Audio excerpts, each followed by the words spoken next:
Amados irmãos, queridos amigos, amadas irmãs e amigas em Jesus Cristo, tudo bem com vocês? Vai tudo bem com a tua casa, com os teus? Que hoje, o meu Deus, segundo a sua riqueza em glória, através de Jesus Cristo, supra cada uma das tuas necessidades. E que o Senhor faça resplandecer o seu rosto sobre você e tenha misericórdia de você. Que o Senhor sobre você levante a luz do seu rosto e te dê a paz. Amados, muito obrigado por compartilhar minhas mensagens. Muito obrigado por se inscrever no canal. E muito obrigado por assistir a mensagem até o final. Deus continue abençoando você. Deus continue abençoando a sua casa. E que Ele hoje visite você e supra cada uma das tuas necessidades. Meu querido, minha querida, a nossa jornada é uma jornada longa, de 50 mensagens. E eu sei que você, em algum momento, já pensou em desistir. Eu comecei a mensagem de ontem justamente falando sobre essa questão. A gente tem a mania de desistir muito rápido.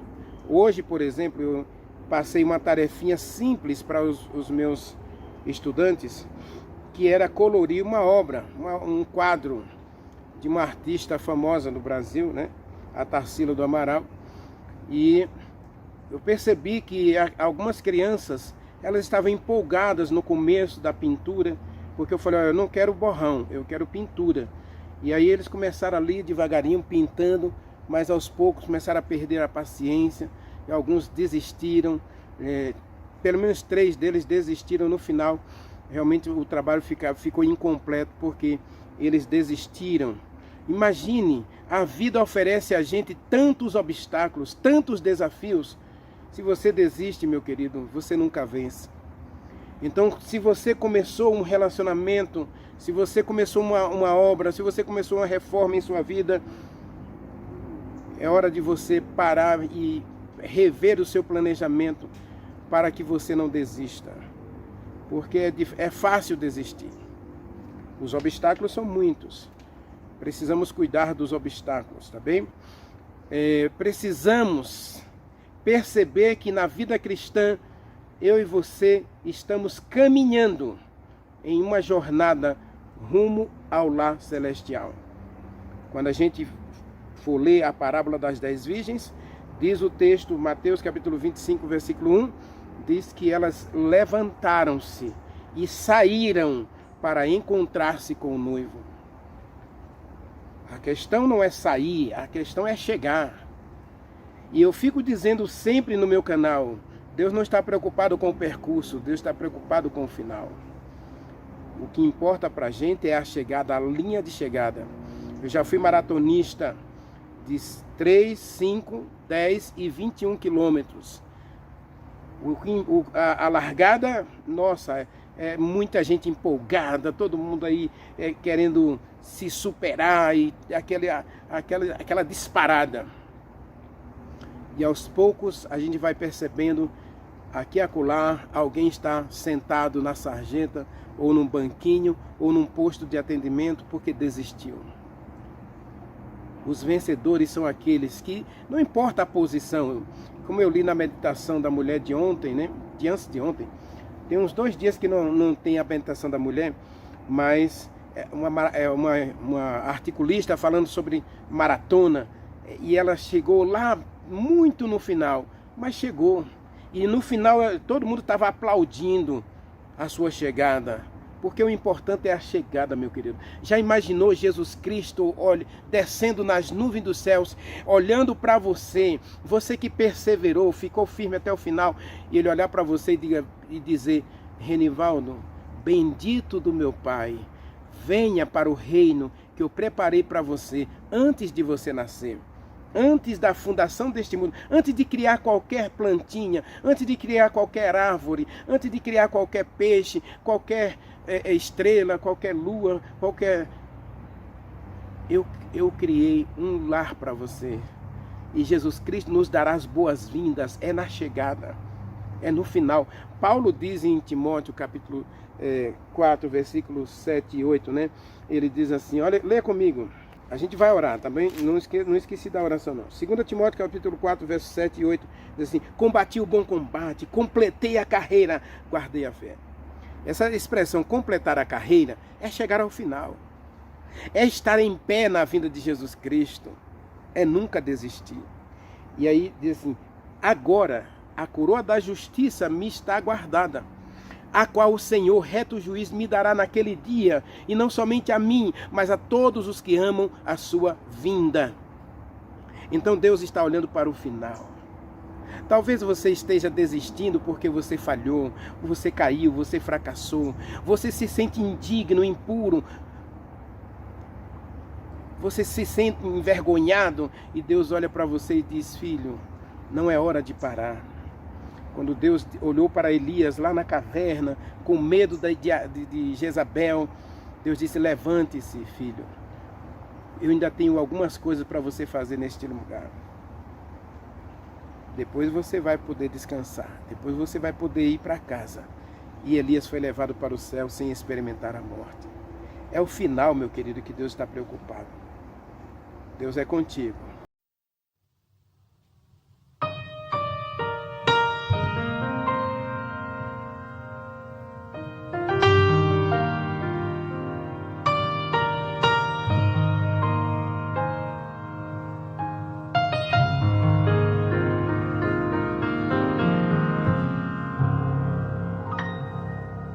Senhor, tu sabes bem, sondas o meu coração e me conheces.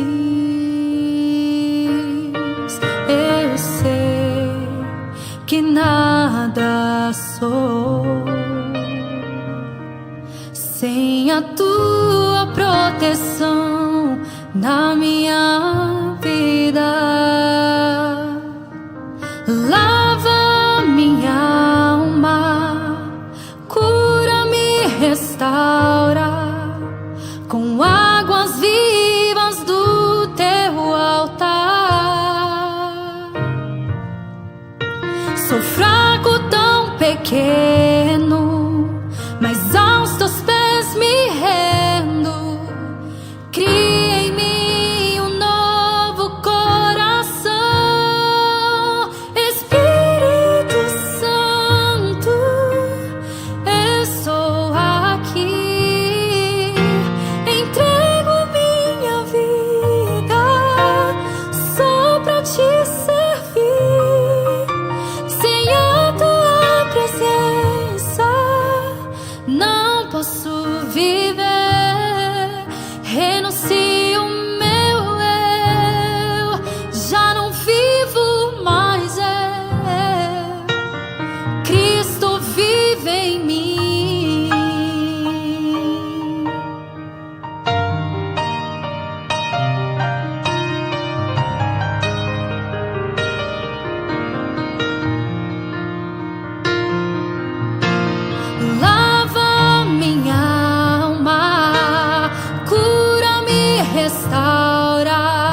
pois quero te escutar.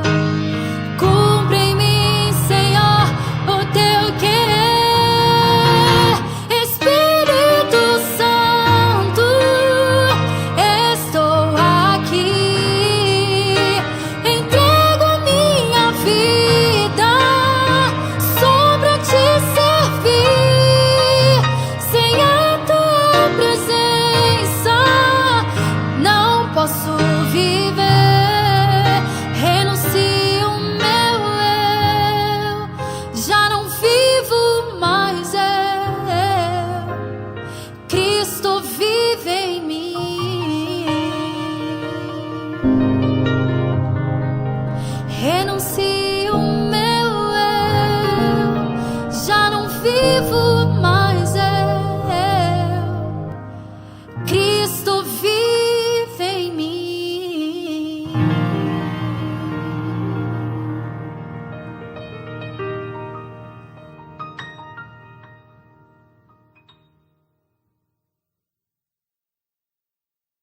Vamos orar? Maravilhoso Deus, meu querido Pai, Criador dos céus e da terra, estamos diante de Ti. E diante de Ti queremos viver para todo sempre, Pai. Muito obrigado pelo sol, muito obrigado pela chuva, muito obrigado pela água, muito obrigado pelo alimento, a saúde, ou talvez até a doença. Muito obrigado por todas as coisas que o Senhor permite aconteçam em nossa vida, porque todas as coisas cooperam para o nosso crescimento espiritual. Cooperam para aqueles que amam ao Senhor e são chamados para um propósito. Portanto, meu Deus, muito obrigado por todas as coisas boas e ruins que acontecem em nossa vida, porque sabemos que em todas elas o Senhor é aquele que está conduzindo a nossa história. Muito obrigado, meu Deus, pelo Espírito Santo, e ajude-nos hoje a vivenciar e a experimentar o poder do Espírito Santo em nossa vida, a fim de que ele nos leve para o que é perfeito, ou seja, que ele nos conduza à santificação e ao crescimento espiritual em Jesus Cristo. Por favor, meu Deus, agora ilumine o nosso coração e a nossa mente para entender a Tua palavra. Mas também, Senhor, abra as janelas dos céus e derrama sobre nós as bênçãos materiais necessárias para a nossa sobrevivência neste mundo. Tu sabes que precisamos do pão e da água. Portanto, o nosso pão de hoje, dá-nos agora, Pai. Nós te suplicamos e agradecemos no doce nome de Jesus Cristo. E que a Tua vontade seja suprema e soberana em nossa vida. Em nome de Jesus te agradecemos. Amém. Amados, eu até publiquei ontem uma mensagem em Hebreus 6 e confesso a você que o Espírito Santo me incomodou e me incomodou tanto que eu deletei a mensagem para refazer a mensagem. Então abra sua Bíblia, Hebreus capítulo 6, versículos 1 até o 6. Nós vamos ler até o versículo 8, tá bem? Por isso, pondo de parte os princípios elementares da doutrina de Jesus Cristo, deixemos-nos levar para o que é perfeito, não lançando de novo as bases do arrependimento, de obras mortas e da fé em Deus, do ensino de batismos, da imposição de mãos e da ressurreição de mortos ou do juízo eterno. Isto nós vamos discutir, se Deus nos permitir. Agora, versículo 4. É impossível, pois, que aquele que uma vez foi iluminado e provou o dom celestial e se tornou participante do Espírito Santo, provou a boa palavra de Deus e os poderes do mundo vindouro e caiu. Sim, é impossível renová-lo ao arrependimento, visto que de novo está crucificando o Filho de Deus, expondo-o à ignomínia. Versículo 7. Porque a terra absorve a água, a chuva, que frequentemente cai sobre ela e produz erva útil para aquele por quem é também cultivada e recebe bênçãos da parte de Deus. Versículo 8. Mas se produz espinhos e abrolhos, é rejeitada e perto está da maldição e o seu fim é ser queimada. Paulo aqui ele está introduzindo um elemento novo. Mas antes eu quero aproveitar esta mensagem para a gente conversar um pouquinho acerca da salvação. Esse dom celestial aqui oferecido por Deus. Porque muita gente não sabe o que é salvação. Muita gente pensa que salvação é Jesus Cristo descer nas nuvens dos céus e dar a você a vida eterna. Ou olhar para Renivaldo assim: Renivaldo, você até que foi bonzinho, você fez algumas coisas boas, então venha para cá, eu vou levar você para o céu. Tem muita gente que está aí esperando, né? Esperando que Deus seja bonzinho e leve você para o céu, ou que leve eu para o céu, que nos leve para o céu de qualquer jeito. Isso não é salvação, tá bem? A salvação oferecida por Deus, ou proposta por Deus, começa em Gênesis capítulo 3, versículo 15. Leia comigo Gênesis 3, versículo 15. Veja a primeira definição de salvação. Adão e Eva pecaram, transgrediram o mandamento de Deus e estavam condenados à morte. Preste atenção. Adão e Eva pecaram, perderam a glória de Deus, estavam sob condenação da lei. E agora Deus tem duas opções: mata Adão e Eva, porque o salário do pecado é a morte. Então Adão e Eva se tornaram dignos de morte. Então Deus agora quer tomar uma posição: ou condena o ser humano, ou salva o ser humano. E Deus escolhe a segunda opção: salvar o ser humano. Como é que Deus vai salvar o ser humano? Leia comigo Gênesis capítulo 3, versículo 15. Está escrito assim, ó: porém inimizade entre você e a mulher. E Deus está se dirigindo à serpente, aquela que introduziu o pecado no universo e introduziu o pecado na terra. Então, Adão e Eva aceitam a vontade de Satanás e rejeita a vontade de Deus. Ou seja, quebra a aliança com Deus, o relacionamento com Deus, e transgride as leis de Deus. E agora, diz o texto aí, Deus está dizendo para a serpente, versículo 15: eu porei inimizade entre você e a mulher, entre o descendente da mulher e o teu descendente. O descendente da mulher vai ferir a tua cabeça, mas você vai conseguir ferir o calcanhar do descendente da mulher. Então aqui Deus propõe o remédio para o pecado, ou seja, Deus apresenta a solução para a morte. A solução para a morte é o Cordeiro, né? Diz Gênesis 3, 21, se eu não estou enganado, que Deus fez vestimentas de pele para o ser humano. Leia comigo.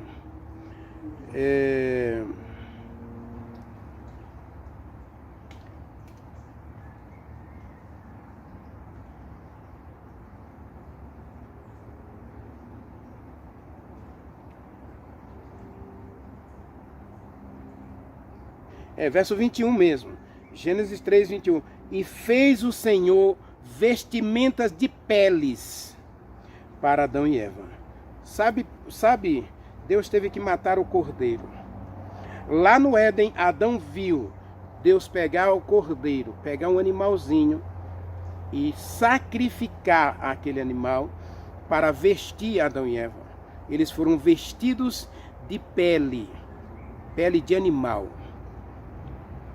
Então um cordeiro foi morto. E a Bíblia diz, Apocalipse 13, versículo 8, que Jesus Cristo é o Cordeiro de Deus morto desde a fundação do mundo. Também Apocalipse capítulo 1, né?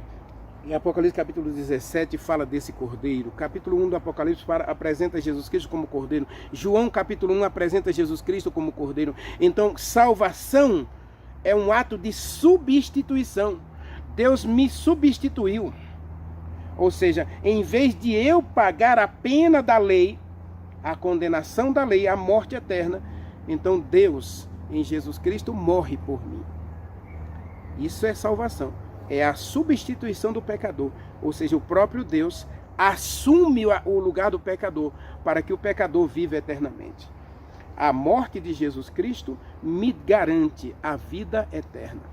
João 3, verso 14 e verso 17. Ele veio, ele foi levantado na terra. Ele foi pendurado na cruz para que, se olhar para ele, assim como Moisés levantou a serpente no deserto, Jesus Cristo foi levantado sobre a terra. Ele ficou pendurado entre o céu e a terra para que todo aquele que olhar para ele receba a salvação. Ou seja, ao olhar para Jesus Cristo, ao aceitar Jesus Cristo como Salvador pessoal, eu aceito que a morte dele era minha. Depois você lê Isaías 53 e você vai entender o que eu estou dizendo, tá bem? Então essa é a primeira definição de salvação na Bíblia. Agora vamos para Romanos capítulo 8. Nós temos aí a segunda definição de salvação. Salvação é um ato de Deus. Na verdade, é por isso que alguns pregadores preferem simplesmente simplificar a palavra salvação, dizendo que é um presente. É um presente de Deus. Tudo bem, eu posso até não questionar essa definição de salvação. Um presente de Deus. Porque no final é realmente um presente de Deus. A Bíblia apresenta como um dom. O dom celestial de Hebreus capítulo 6. Mas Romanos capítulo 8, versículo 1, Paulo vai dar a segunda definição de salvação. Agora diz assim: agora, pois, nenhuma condenação há para os que estão em Jesus Cristo. Agora, nenhuma condenação há para os que estão em Jesus Cristo. Então, eu aceitei o substituto. Jesus Cristo assumiu o meu lugar na cruz. Ele foi levantado na cruz para que, se eu crer no sacrifício dele, eu tenha a vida eterna. Eu não morro eternamente. E aí Romanos 8 diz: agora você não tem nenhuma condenação pesando sobre você. Por quê? Porque Jesus Cristo cumpriu toda a lei. Ele foi fiel até a morte. Diz Hebreus capítulo 5 que Jesus Cristo, ele sofreu. E capítulo 2, versículo 13 e 14 diz que ele foi aperfeiçoado para substituir. Ele veio para substituir a mim e a você, porque ele se tornou o autor da minha salvação. Então agora, em Jesus Cristo, eu já aceitei a salvação em Jesus Cristo. E o que é salvação? É a substituição. Deus substituiu o pecador na cruz. Em vez dele sacrificar o pecador, ele sacrifica o cordeiro. Jesus Cristo se torna o cordeiro de Deus que tira o pecado do Renivaldo e dá a Renivaldo direito à vida eterna. Por isso, 1 João capítulo 5, versículo 12 diz assim: quem tem Jesus Cristo tem a vida eterna. Por quê? Porque Jesus Cristo já morreu e ressuscitou. Paulo vai dizer aí em Coríntios, né, que Jesus Cristo morreu, ou antes ele ressuscitou por todos nós. Então ele é substituto. E além de ser substituto, ele me liberta da condenação da lei. Agora, nenhuma condenação há para os que estão em Jesus Cristo. Que não andam segundo a carne, né, mas segundo a lei. Porque a lei do Espírito Santo e da vida em Jesus Cristo me libertou do pecado e da morte. Observe que a expressão aqui é libertou do pecado. E qual é o salário do pecado? É a morte. E Ezequiel 18, versículo 4 diz que todo aquele que pecar morre. Romanos capítulo 3, versículo 20 diz que todos pecaram. Versículo 11 também. Todos pecaram. Não é um bom, não há ninguém bom. Não há ninguém que possa fazer o bem ou construir um caminho para o céu. Então, a salvação é você ser substituído. Por isso, aquele que está em Jesus Cristo precisa viver uma nova história, viver uma nova vida, viver um novo começo, porque o seu velho eu foi crucificado com Jesus Cristo. Romanos capítulo 6, versículo 4. Leia comigo, Romanos 6, 4 está bem aí. Você está aberto em Romanos 8, abra Romanos 6, 4, que diz assim: fomos, pois, sepultados com Jesus Cristo na morte pelo batismo, para que, como Jesus Cristo foi ressuscitado dentre os mortos, também nós, pela glória do Pai, também nós andemos em uma nova vida, ou em novidade de vida. O cristão de Hebreus capítulo 6, ele só tem duas opções: ou ele cresce ou ele morre. Ou ele é um cristão vivo ou ele é um cristão morto. E se ele é um cristão morto, ele está destituído da salvação. Talvez alguns estão esperando a salvação quando Jesus Cristo voltar. Quando Jesus Cristo voltar, não haverá salvação, haverá resgate, haverá glorificação. Nós seremos glorificados na vinda de Jesus Cristo. E aí a terceira definição de salvação está em Romanos capítulo 5, versículo 1. Justificados mediante a fé. Olha a palavra justificado aqui, ela representa justamente isso. É Jesus Cristo pagou o preço da minha vida, ou da minha morte, né? Ele pagou o preço da minha vida. Para eu ter vida, ele teve que morrer. E agora ele me liberta do pecado. E eu já falei aqui no canal que liberdade do pecado é... Eu sou liberto do pecado como? Eu sou liberto do poder do pecado. Eu sou liberto da escravidão do pecado, mas não sou liberto da presença do pecado. Nós seremos libertos da presença do pecado na glorificação. A glorificação nada mais é do que eu receber o dom da imortalidade e o dom de nunca mais pecar. Ou seja, a presença do mal será eliminada da minha vida para sempre. Eu não peco mais. Isso é glorificação. Eu vou viver uma vida de santidade perfeita no céu e na nova terra.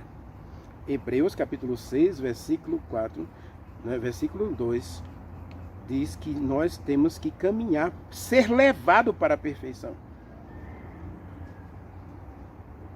E aí nós temos aqui a definição de salvação de Hebreus capítulo 4, versículo 6, versículo 4, onde Paulo diz que é impossível uma pessoa ser reconciliada com Deus, ou ser renovada em sua fé com Deus. Por quê? Porque ela não aceita, ou seja, ela perdeu, ela brincou, ela zombou, ela mofou do dom celestial, ou seja, ela mofou da salvação. Isso é muito sério. E tem muita gente que ainda, inclusive tem pessoas cristãs, dizendo no final aí, que depois que Jesus Cristo voltar, vai ter uma segunda chance. Não existe isso, meu querido.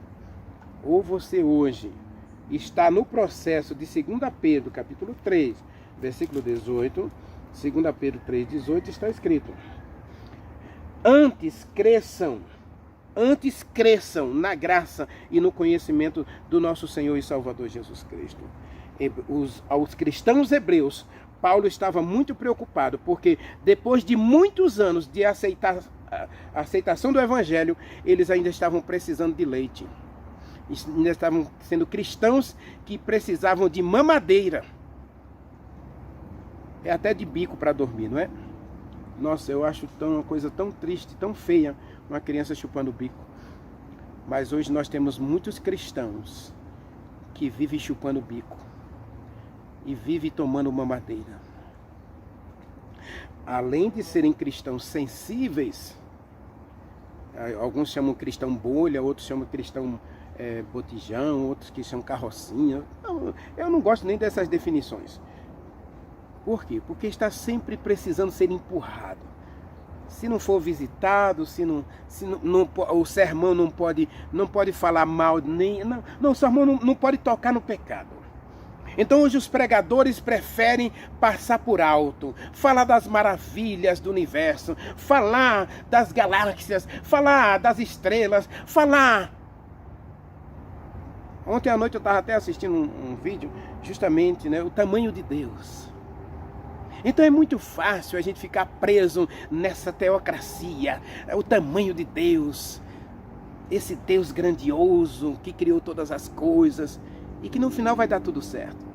Cuidado com essas teorias dentro do cristianismo e mesmo dentro do adventismo. Existem muitas pessoas pregando que no final Deus vai salvar todo mundo. Isso é ilusão. Hebreus capítulo 6 é um tapa na nossa cara, porque Paulo está dizendo, é impossível que você, que deixou de crescer no relacionamento com Deus, deixou de ter uma experiência real com Deus, chegue a algum lugar, alcance alguma coisa. Não vai alcançar nada, a não ser a morte eterna. Hebreus capítulo 6, versículo 8. A planta que não dá fruto, que alegra o agricultor, se é uma erva daninha, se é um abrolho, se é um espinheiro, ele só serve para o fogo. E hoje nós temos muitos espinheiros na igreja, nós temos muitos abrolhos, nós temos muitos cardos e espinhos tentando ir para o céu. E eu já disse nessa jornada que se essas pessoas fossem para o céu, eu estou incluindo a mim também, tá? Se fôssemos para o céu, com esse caráter maculado pelo pecado, que não cresce, que não muda, que não aceita a santificação, e encontraríamos defeito no próprio Deus. E não vai ter segunda chance depois que Jesus Cristo voltar, não. Depois que Jesus Cristo voltar, diz Apocalipse 22, versículo 11, quem está santo, está santo. Quem está perfeito, está perfeito. Quem está puro, está puro.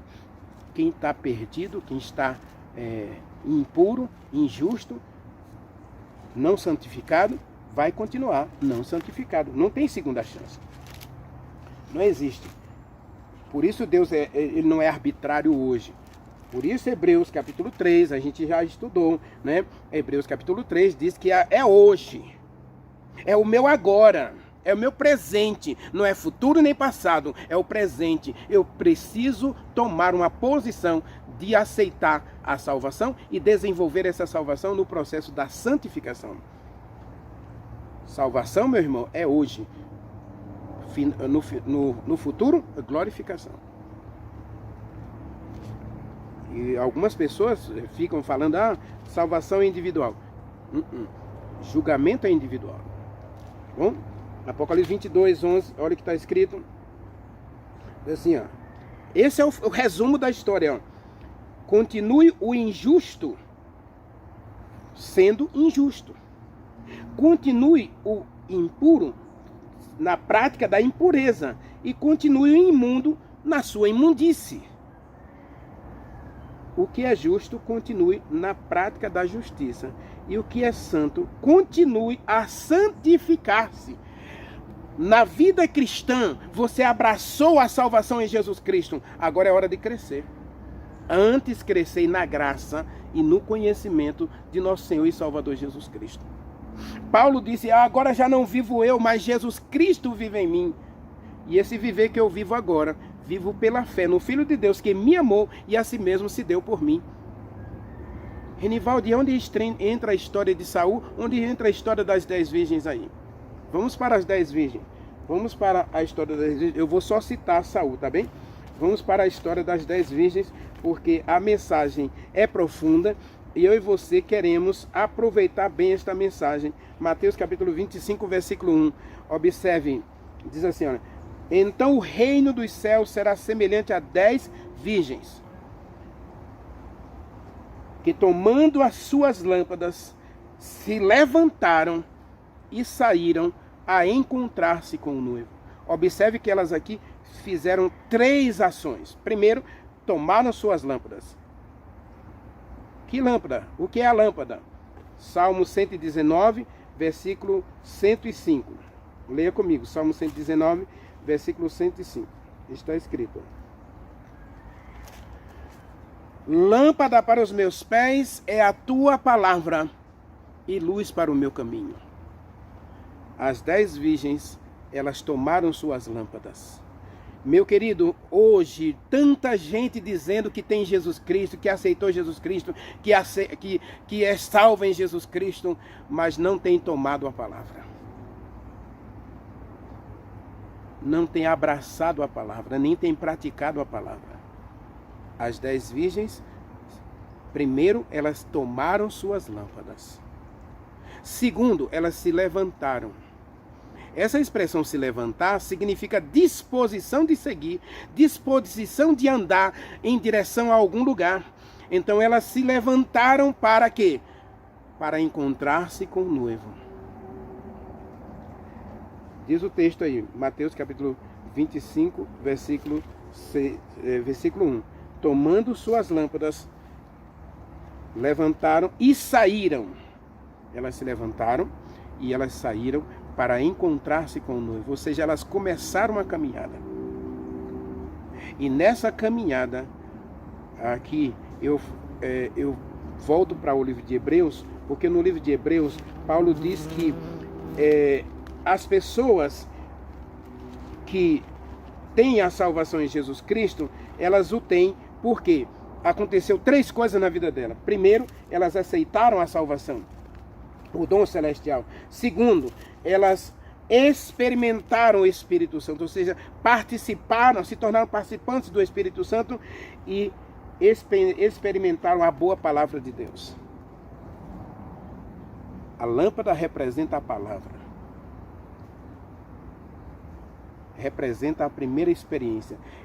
Se tem 2 parábolas na Bíblia que a gente deveria prestar muita atenção e deveria ler pelo menos uma vez por semana. Não é para ler todo dia não, mas pelo menos 2 vezes por semana, 3 vezes por semana, você se debruçar em Mateus capítulo 25 e em Mateus capítulo 13. O que tem em Mateus capítulo 13, Renivaldo? A parábola do semeador. A palavra a semente é a palavra de Deus. E diz o texto que as 10 virgens tomaram a palavra, tomaram a lâmpada, tomaram nas suas mãos a lâmpada e se levantaram, porque acreditaram na boa palavra de Deus. Então isso representa um cristão que está vivo, ele está agindo, ele tem posição de escolher. E as 10 virgens tomam suas lâmpadas. E aí, Hebreus capítulo 6 diz que é impossível renovar essas pessoas ao arrependimento. Por quê? Primeiro, elas experimentaram a salvação, elas foram participantes do Espírito Santo e elas provaram a boa palavra de Deus, mas elas voltaram atrás. Elas desistiram, elas viraram as costas para Deus. Talvez, na parábola da semente, talvez a segunda e a terceira semente, ela não sai da igreja. Porque a primeira semente nem nasce, né? Que é a semente do pedregal. Mas a semente a semente da beira da estrada, desculpe. A semente do pedregal, ela nasce, só que ela morre por causa do calor. Ela se escandaliza por causa da palavra de Deus. Né? É aquela pessoa que abraça o evangelho achando que tudo vai ser perfeito e que ela vai parar de sofrer. Mas aí vem a perseguição, vem a rejeição, vem as perdas, vem os fracassos. Então ela desiste, ela se escandaliza do evangelho. É o que Paulo está explicando aqui em Hebreus capítulo 6. É que elas simplesmente não cresceram. Elas não desenvolveram a salvação. Ou seja, não entraram no processo da santificação. Ficaram presas na salvação, sem desenvolver essa salvação no processo da santificação. As 10 virgens tomaram as lâmpadas, se levantaram e saíram para encontrar-se com o noivo. E aí, o versículo 4 e 5 da parábola, leia comigo. Versos 4 e 5 da parábola. Verso 4 diz assim: no entanto, as prudentes, além das lâmpadas, elas levaram azeite e reserva. Diz que o verso 3 diz que as virgens nécias não levaram azeite e reserva.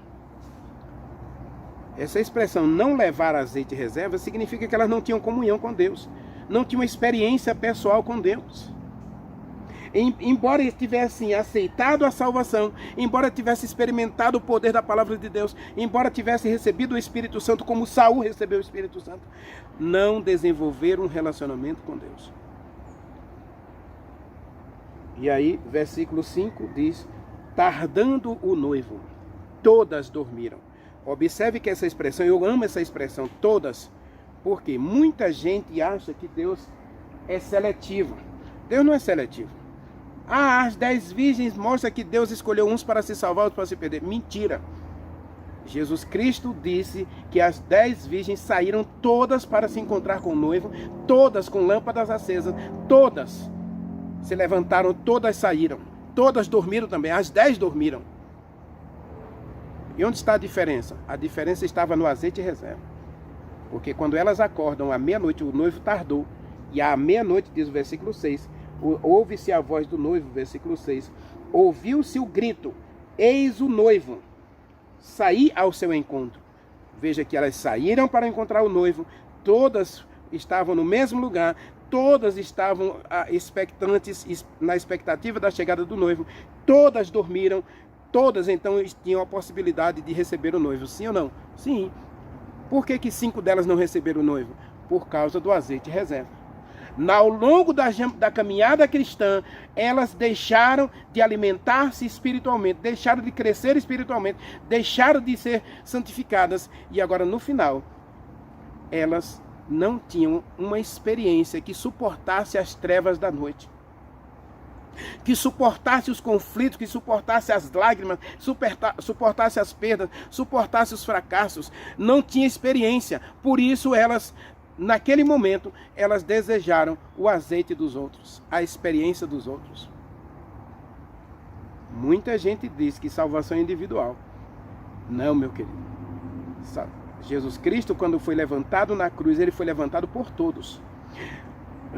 Tito, capítulo 2, versículo 11, diz que a graça de Deus, Jesus Cristo, se manifestou para a salvação de todos os homens. A graça redentora de Deus foi manifestada a nós para a salvação de todos os homens. 1 João capítulo 2, versículo 2 diz que Jesus Cristo morreu por todos, quer judeus, quer gregos, quer gentios, quer publicanos, prostitutas, ladrões, honestos, advogados, prefeitos, governadores, também o mendigo. Jesus Cristo morreu por todos. O sacrifício dele é suficiente para salvar a todos. Não se esqueça da definição de salvação: substituição, libertação do pecado e reconciliação com Deus. Você precisa ser reconectado a Deus. Agora, uma vez que você recebeu a reconciliação, é hora de crescer, é hora de se mudar, é hora de viver uma experiência real, é hora de você ser um cristão vivo, que não pisa na palavra, que obedece a palavra, que guarda a palavra, que pratica a palavra. As virgens nécias se provaram nécias por causa do azeite reserva. À meia-noite, diz o versículo 8, as nécias disseram para as prudentes: dai-nos do vosso azeite, porque nossas lâmpadas estão se apagando. Mas as prudentes disseram: não, para que não nos falte a nós e a vocês outros. Antes ide ao mercado e comprai. Essa expressão aqui, em Hebreus capítulo 6, Paulo vai dizer que você está tentando outra vez, ou de outra maneira, alcançar a salvação. Leia de novo Hebreus capítulo 6, a gente vai voltar para Hebreus capítulo 6 para a gente concluir a mensagem. Olha o que está escrito aí, verso 4 a 6. Diz assim: é impossível, pois, que aqueles que uma vez provaram, foram iluminados, provaram o dom celestial e se tornaram participantes do Espírito Santo, provaram a boa palavra de Deus e os poderes do mundo vindouro, sim, eles caíram. É impossível outra vez renová-los para arrependimento, visto que de novo estão crucificando o Filho de Deus. Ou seja, em outras palavras, eles estão tentando substituir a salvação.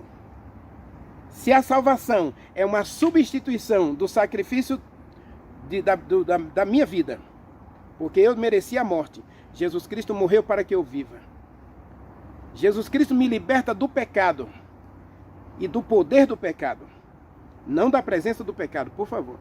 Jesus Cristo me liberta do pecado e da condenação do pecado e do poder do pecado para viver uma nova vida. Romanos capítulo 6, você pode ler, versículo 11 a 14, Paulo vai explicar justamente isso. Você foi libertado pelo sangue de Jesus Cristo, agora o pecado não tem mais domínio, não tem mais poder sobre você. E 1 João capítulo 4, capítulo 3 e capítulo 5 diz que o cristão, o Filho de Deus, nascido pelo Espírito Santo, nascido de Deus, ele não vive na prática do pecado. Então você é liberto do pecado e liberto da condenação do pecado. Aí, agora você é reconciliado com Deus. Você é reconectado a Deus, como se nunca tivesse pecado. Deus trata você como um filho amado, uma filha amada que nunca pecou. E agora você tem que desenvolver o caráter, a personalidade de Deus. Isso chama-se santificação. E as virgens nécias, embora estivessem no caminho, embora estivessem esperando o noivo, elas não desenvolveram. Tanto é que a Bíblia diz que elas não tinham azeite reserva. Por quê? Porque elas não tinham uma experiência pessoal ou personalizada com Deus.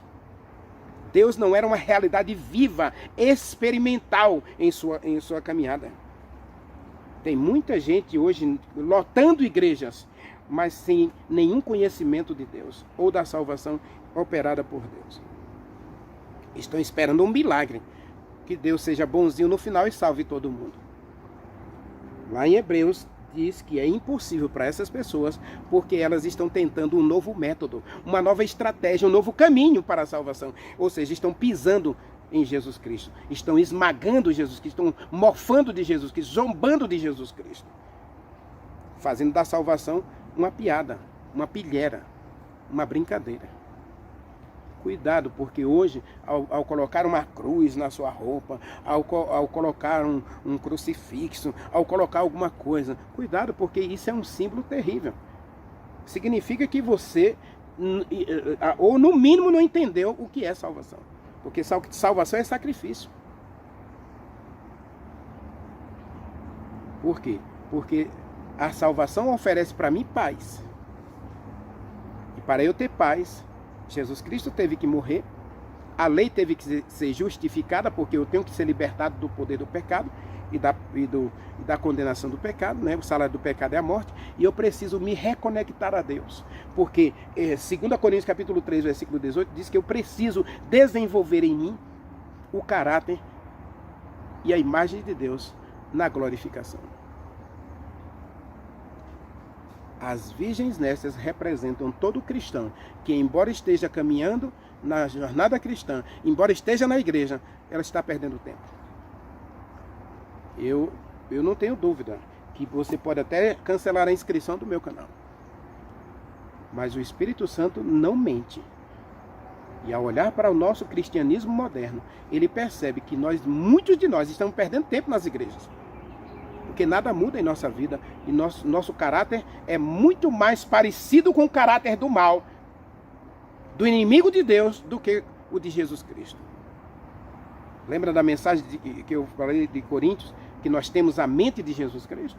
Ora, se eu tenho a mente de Jesus Cristo, eu tenho que ter uma nova vida. E as virgens nécias saíram para comprar azeite.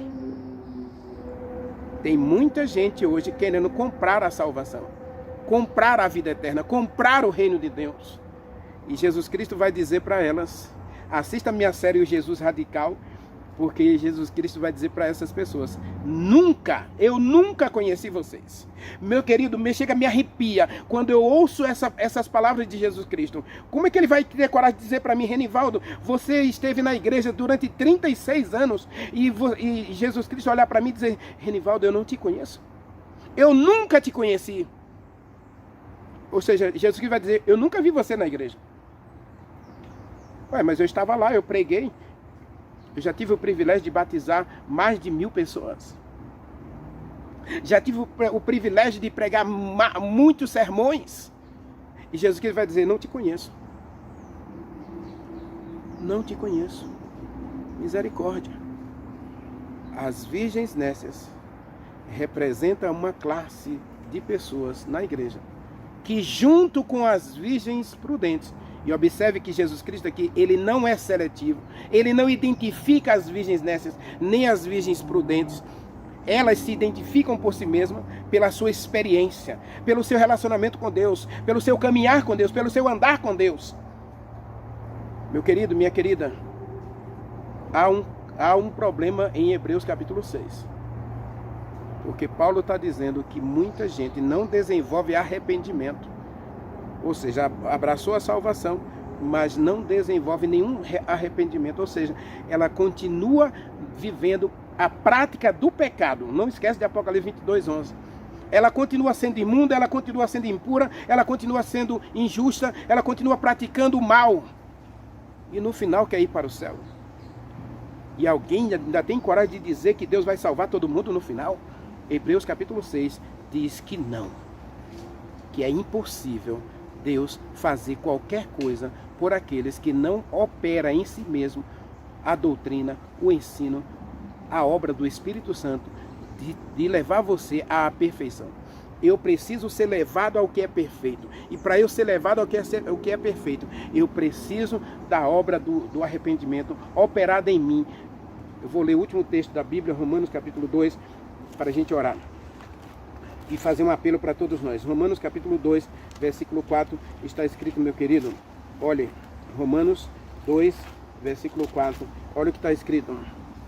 Porque é Deus, em sua bondade.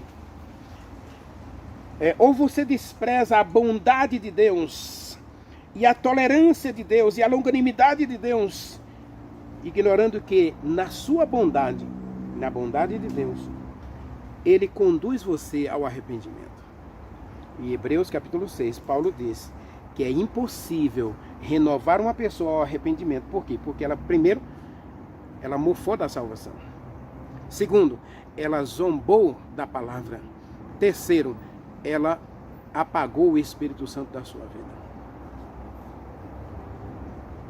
Saul apagou o Espírito Santo da sua vida pelas suas ações. Diz Samuel capítulo 15, 1 Samuel capítulo 15, versículo 15, 13 e 15 e 23, que Saul foi rejeitado por Deus, porque primeiro ele rejeitou, ele mofou, ele não deu ouvidos aos mandamentos de Deus, à palavra de Deus. Então ele apagou o Espírito Santo. Ele mofou do grande plano que Deus tinha para a sua vida.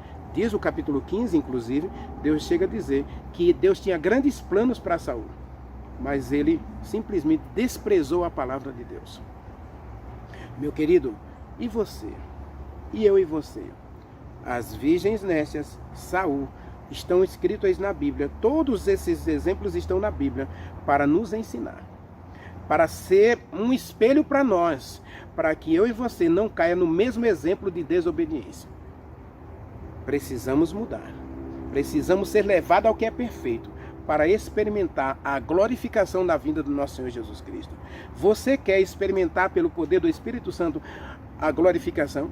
Você quer passar pela metamorfose da santificação? Você quer entrar na fornalha de Deus para ser purificado, burilado, para brilhar como estrela brilhante no reino dos céus? Daniel capítulo 12, versículo 4. Ore comigo. Maravilhoso Deus, meu querido Pai, Criador dos céus e da terra. Eis-me aqui, Senhor, diante de Ti. Preciso desse milagre em mim hoje, Senhor. Porque não é possível continuar mais vivendo uma vida de virgens nécias, destituída de alegria, de prazer, de crescimento espiritual. Se vai doer, Senhor, por favor, tenha misericórdia de mim, tenha misericórdia de nós, para que possamos suportar a dor e no final possamos resplandecer como luzeiros no reino dos céus. Dá-nos a Tua bênção, a Tua graça, o Teu perdão. Nós oramos e agradecemos no doce nome de Jesus Cristo. Amém. Amém.